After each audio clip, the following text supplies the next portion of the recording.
Je ne sais pas pourquoi Dieu fait ça ainsi, mais Dieu, il veut que nous soyons, comment dire ça, ouvriers avec lui. Dans beaucoup de situations,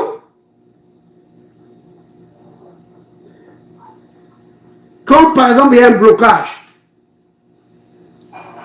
ça peut être pour un cas de santé ou un problème de maternité ou un problème financier. Donc peu importe le blocage. Nous parfois on se dit, oh mais pourquoi est-ce que Dieu ne fait rien? Mais bien, mais en réalité, Dieu attend que nous puissions intercéder. Vous voyez? Oui. C'est comme ça. Dieu veut que nous puissions travailler ensemble avec lui. Que nous soyons ouvriers ensemble avec lui. C'est comme ça. Si par exemple vous prenez dans la Bible, hein, dans Luc au chapitre 10,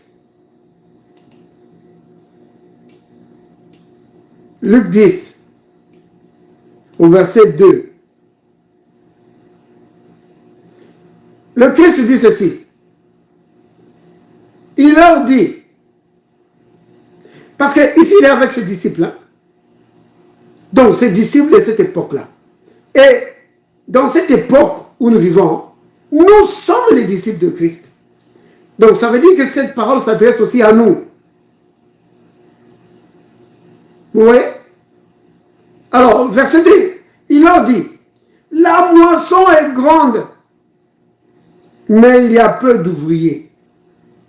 Donc ça c'est le contrat, c'est le constat. Le Seigneur fait le constat. Il dit que la moisson est grande,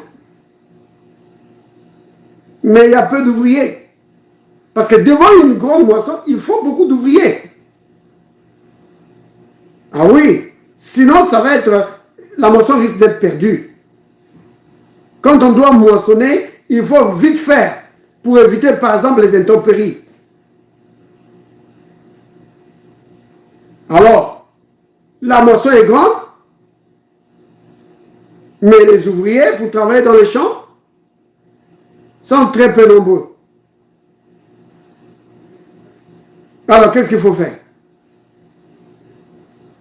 Seigneur, toi-même tu as vu la situation et c'est toi-même qui le dis. Qu'est-ce qu'il faut faire? Le Seigneur donne la solution. Il dit, priez le maître de la moisson d'envoyer des ouvriers dans sa moisson. Vous voyez? Donc, la moisson dont il parle ici du monde, des âmes qui doivent être sauvées. Il y en a beaucoup.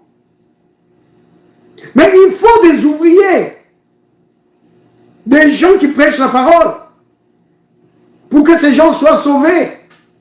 Alors le Seigneur dit, vous devez intercéder, vous devez prier, pour que Dieu, qui est le maître de la moisson, puisse envoyer, susciter des ministères, des gens qui vont prêcher l'évangile pour que ces gens soient sauvés. Vous voyez? Donc, là, on peut dégager un principe. Et c'est vraiment étrange comme principe. C'est que devant des blocages, Dieu veut que nous puissions intercéder. Devant des situations, même des situations qui nous concernent nous-mêmes, pas seulement les autres, même nous-mêmes. On peut dire, oh, mais Dieu ne voit-il pas que je suis bloqué? Dieu ne voit-il pas que rien ne marche? Oui, il voit. Mais il veut que tu puisses prier. Et dans certains cas, il veut même que tu prennes autorité pour que la situation change. Vous voyez? C'est dans le livre d'Ézéchiel qu'il est dit, où Dieu s'attendait, il s'attend à voir. Regardez ça, dans Ézéchiel 22. Regardez ça. Ézéchiel 22, à partir du verset 29. Il a dit, le peuple du pays se livre à la violence. Le peuple du pays commet des rapines, opprime le malheureux et l'indigent, foule l'étranger contre toute justice. Maintenant, regardez. Donc il y a la violence dans le pays. Il y a la violence et l'impiété dans le pays. Alors, verset 30. Je cherche parmi eux un homme qui élève un mur, qui se tienne à la brèche devant moi en faveur du pays, afin que je ne détruise pas. Mais je n'en trouve point. Vous voyez? Dieu cherche quelqu'un qui va élever un mur de prière, d'intercession, pour que la situation change dans le pays. Mais Dieu n'en voit pas. C'est pourquoi certaines situations dans certains pays ne changent pas. Parce qu'on ne fait que se lamenter, on ne fait que constater et on ne prie pas, ou on prie très peu. Et comme je l'ai dit tout à l'heure, dans certaines situations, ce n'est pas juste prier. Tu dois prendre autorité. Oui. Par exemple, toi, esprit impur, ou toi, esprit de violence, qui est en train d'embêter telle personne. Dans le nom de Jésus, je brise ton pouvoir sur sa vie. Vous voyez? Ou quelqu'un qui ne veut pas recevoir l'évangile. Comme on l'a dit tout à l'heure dans... non, on n'a pas lu, mais je l'ai cité. C'est dans 2 Corinthiens 4, verset 4. Que la personne est aveuglée par la puissance de l'ennemi. Alors tu dois prendre l'autorité pour briser cette puissance des ténèbres qui aveugle cette personne. Il dit, toi, esprit impur, qui aveugle les yeux de cette telle personne, je brise ton pouvoir sur sa vie. Au nom de Jésus, je le proclame libre à recevoir l'évangile. Vous voyez? C'est comme ça. Donc, Dieu, je ne sais pas pourquoi il le fait comme ça, mais je pense qu'une des raisons, c'est parce qu'il nous a donné l'autorité. Donc, il veut nous voir être ouvriers avec lui. Et la deuxième chose, il veut nous voir utiliser l'autorité qu'il nous a donnée. Vous voyez? Le Seigneur aime nous voir, vraiment. Il aime nous voir participer avec lui aux choses du royaume. Vous vous souvenez que le Christ, avant d'aller à la croix, il a demandé à ses disciples de prier avec lui. Ils ont prié un peu, ils ont dormi. Le Seigneur est venu et dit, oh, vous ne pouvez pas veiller avec moi, ne serait-ce qu'une heure. Vous voyez?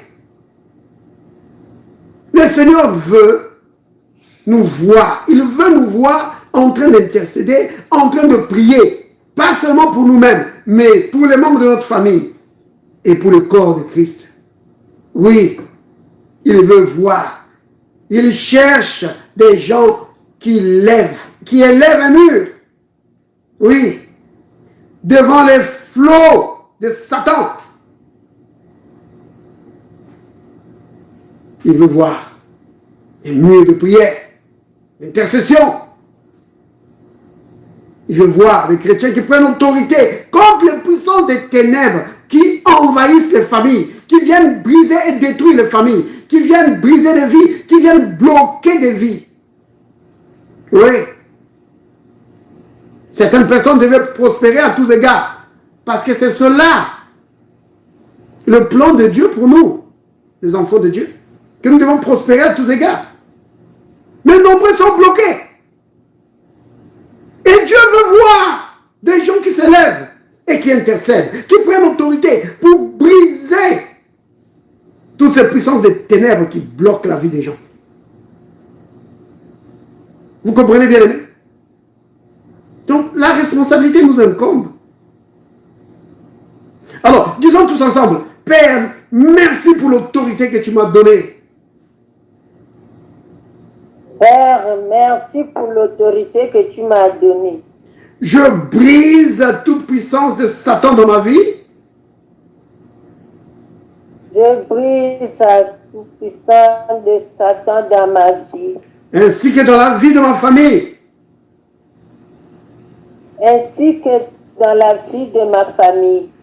Je proclame les bénédictions de Christ sur ma famille. Je proclame les bénédictions de Christ dans ma famille. Au nom de Jésus. Au nom de Jésus. Amen. Amen. Alléluia. Que le Seigneur vous bénisse, bien-aimés.